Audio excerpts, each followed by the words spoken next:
Bonjour, la Bible dit dans Psaume 91 au verset 1, « Celui qui demeure sous l'abri du Très-Haut repose à l'ombre du Tout-Puissant. » Lorsqu'on parle de demeurer sous l'abri du Très-Haut, c'est quoi? Demeurer sous l'abri du Très-Haut, cela veut dire demeurer dans la présence de Dieu. Et pour demeurer sous l'abri du Très-Haut, c'est-à-dire sous la protection de l'Éternel, sous la couverture spirituelle de l'Éternel, parce que n'oublie pas que l'Éternel, Dieu, est une autorité sur toi.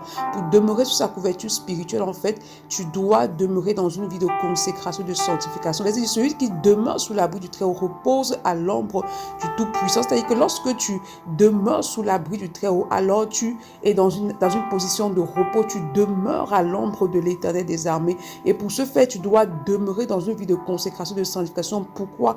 Parce que la sanctification, en fait, te permet de demeurer dans la présence de Dieu, alors que le péché te déconnecte de Dieu. La Bible dit que tous sont péchés et sont privés de la gloire de Dieu. Lorsque tu pêches, tu te sépares de la présence de Dieu, en fait. Et lorsque tu demeures dans la sanctification, alors tu demeures sous son abri. C'est bien de désirer la protection de Dieu, mais pour pouvoir bénéficier pleinement de sa protection, de sa couverture face aux attaques de l'ennemi, tu dois demeurer dans une vie de sanctification, dans une vie de consécration, dans tous les aspects possibles. C'est pourquoi ce matin, demande au Saint-Esprit d'activer en toi une aversion pour le péché et demande de t'aider à demeurer dans une vie de consécration afin que tu puisses demeurer sous l'abri du Très-Haut et reposer à son ombre. Bonne journée, shalom.